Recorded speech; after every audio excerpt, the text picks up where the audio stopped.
Welcome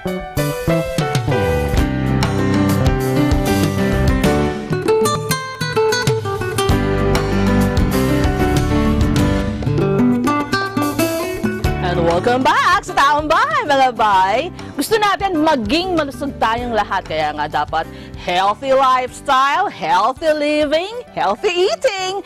Tama-tama, mga bay, dahil katabi ko ngayon, kasama natin, una-una, si Mr. RJ Benaventura. Great morning! Good morning. Good morning. Hi! Julie. Great morning. At siyempre, host, mahusay na chef, and adobo queen, Miss Nancy Reyes-Lumen. Hello. Magandang umaga. Hello, everybody. Welcome po Healthy sa Taong Bahay. morning. Correct. Oo. Alam nyo, si RJ muna, Yes. matanong ko. Isa sa mga advocacy ninyo, itong healthy living. Let healthy happen. Ilang taon yun ang advocacy or campaign yan? Actually, nilo-launch namin itong advocacy namin ngayong taon na ito. This year? Yes, but we've been here in the Philippines for the past 60 years. At nakita namin over the years, habang mas nagiging urbanized tayo, mas nagiging progressive, mas maraming challenges. Isa na dito, yung health. Tama. Nung base sa Pulse Asia Survey noong 2015, ang pinaka-top concern ng mga Pilipino is how to stay healthy and avoid illness. Nakita namin yon at naisip namin, since kami, yung kumpanya namin, is very much into health and well-being, sabi namin, bakit hindi natin spread yung campaign na to? Educate natin yung tao how to live healthy. At yun, kailangan mangyari ngayon. Ayun, at nabanggit nila, let us educate ang mga Pinoy. Kaya ito sila ngayon sa atin. Miss Nancy, mahirap ba na ipalaganap at ma-motivate yung ating mga abay, yung mga kataang bahay? Actually, hindi, Miss Julie, kasi isa na rin yan sa directives ni President. Di ba? Health, ang sabi niya. So, ang start of the day agad, dapat ang mindset natin, health. So, sometimes, instead of supplements na napakaraming, hindi mo na alam kung naglalaban yung mga supplements, go already for the juicing. Juicing is the new medicine. So, ito, gaya ng mga fresh juices that you have in the morning, that's already your supplement, health supplement to energize you through the day. Kaya meron tayong power juicer. Yun. Yeah, the power juicer kasi, power juicer, ito pa nga Ayan ang power. Ganyan.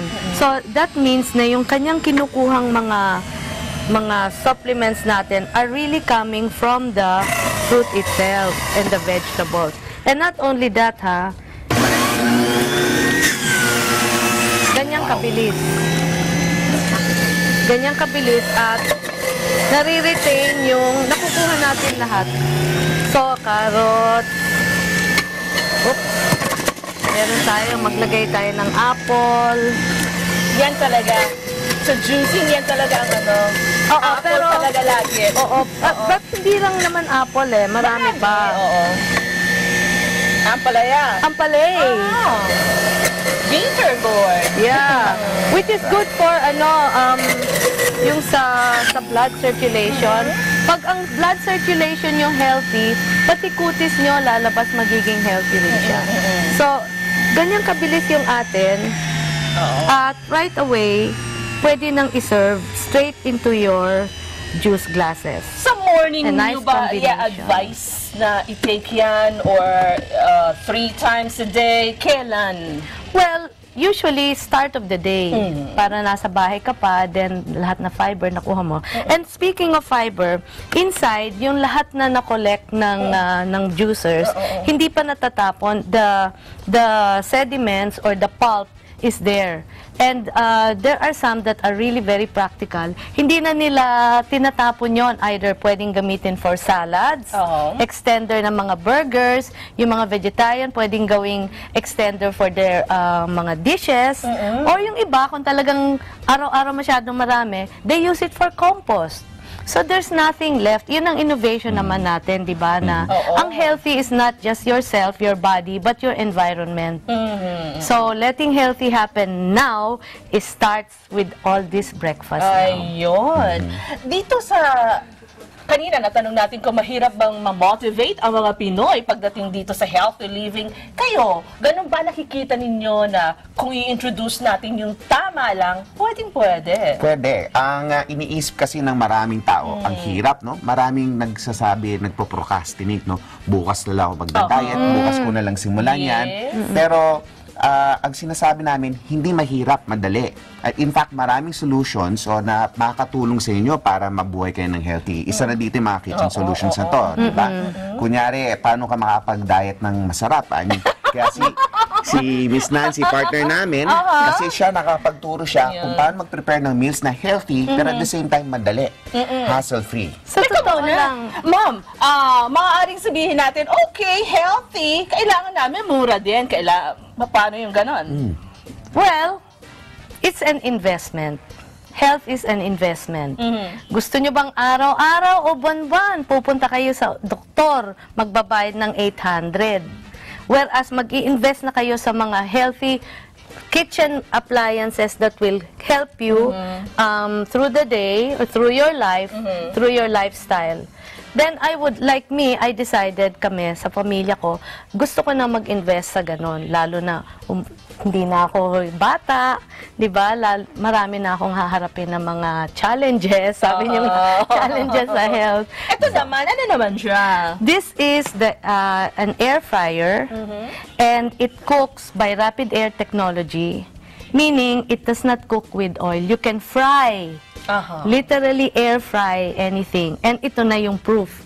Meron kaming niluto dito na lechong kawali. Ang lechong kawali sa totoo lang. Paborito ko ni Claire, Mami Claire. Yan. Paborito ng lahat to. At ni Mami Liz. Tingnan nyo, Miss Julie, kung gaano kalutong yung ating balat. At ito niluto without any oil. Usually, ang gagawin niya pag maglelechong kawali ka, maraming oil, lumulutang siya sa kanyang mantika. Pero here, look at this.